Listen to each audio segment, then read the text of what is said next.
Jacob here. So, a number of weeks after the release of the new generation MacBook Pros, I received my new system in the mail with the Max chip. And it was fairly specced out, and I used it for a while and had a chance to really test it in my real world workflow. And right from the very beginning of this video, I'm going to tell you these new Apple laptops are a huge leap forward in terms of computing power and general refinement. What I wanted to cover in this video is how good these laptops are and how important it was for Apple to pull off such a successful launch of these next level computers. I'm also going to quickly talk about why I decided to return my MacBook Pro with the Max chip in favor of the Pro chip.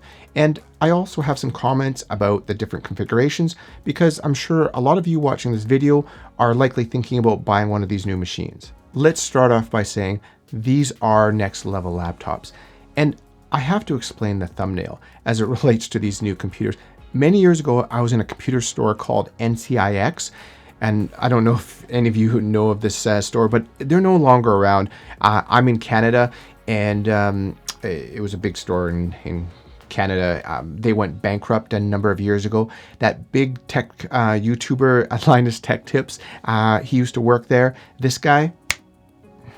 Anyway, when I was in the NCIX store, there was this poster on the wall. I believe it was an ad for Asus laptops.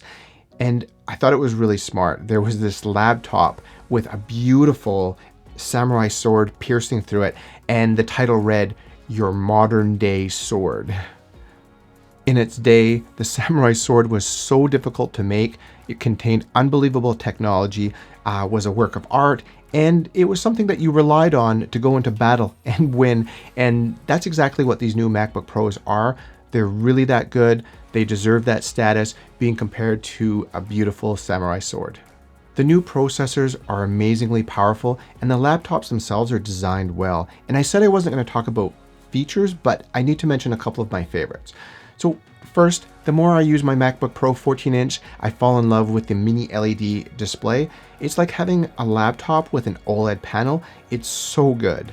Secondly, and likely the most underrated feature, is the sound system. The speakers are absolutely the best, and they've always been the best in MacBook Pros, but they've been taken to a whole new level. Plus, the more powerful DAC amp combo can now drive higher impedance headphones, and this is a massive bonus. I love my Sennheiser HD650, and listening to music and audio through these headphones is just out of this world. And if you've used higher end headphones before, you know exactly what I'm talking about. But these headphones need a lot of power, and now I can plug them directly into my MacBook Pro and have stellar music anywhere. I feel a lot of people out there are not sure what configuration to order and what the right system is for their use case. These new M1 computers are different machines. It's a complete paradigm shift when comparing to previous Intel laptops. And I wanted to quickly give my 2 cents about picking the right configuration to help you make the right decision. So let's get into why I traded my Max chip for a more standard Pro chip. When I first ordered my Max chip, I spec'd it out with 32 gigs of RAM, and I thought this would be the standard. With Intel machines previous, if you're doing any kind of heavy lifting, you definitely want 32 or 64 gigs of RAM and the highest spec'd out, CPU and GPU. And that's really not the case with these new M1 Pro and Max chips. I started watching a number of videos about how the more base chip was handling all kinds of heavy workloads without any hiccups. And I started questioning my need for the Max chip and the higher specs. And about 80% of what I do on a day-to-day basis is just regular business tasks.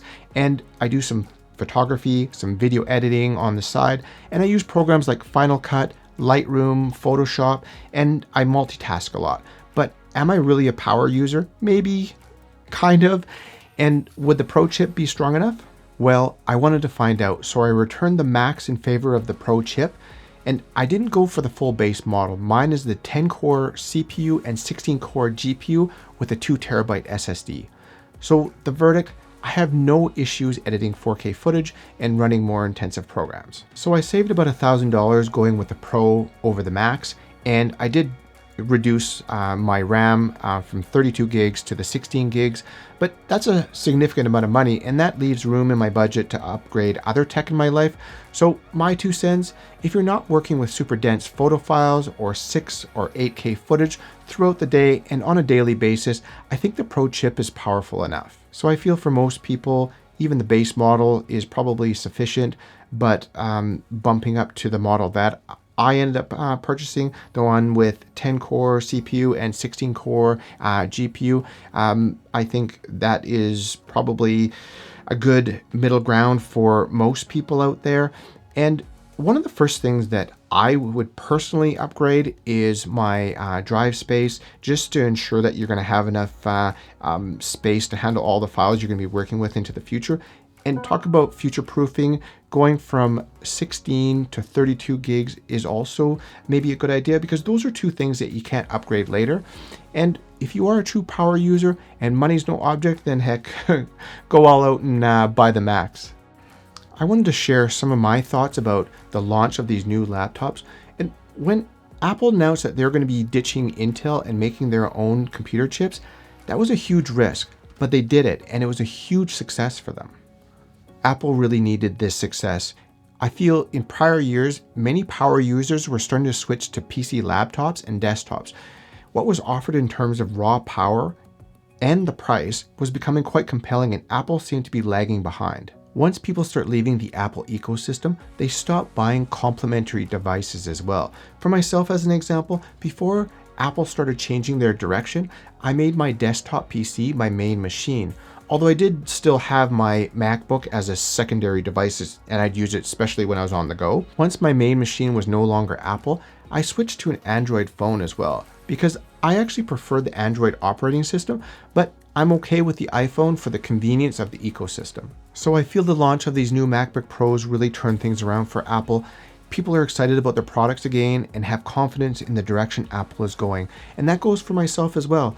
These new M1 computers have sucked me right back into the Apple ecosystem, but that's okay because I absolutely enjoy working on the Mac operating system. So this has been a longer video. Hope you guys like my thoughts on these new MacBook Pros, also my buying suggestions. Hopefully that helps you make the right decisions. And if you have some thoughts on these new machines, hit me up in the comments below. Also, if you do like my content, leave me with a like and a sub, and I'll see you in the next one.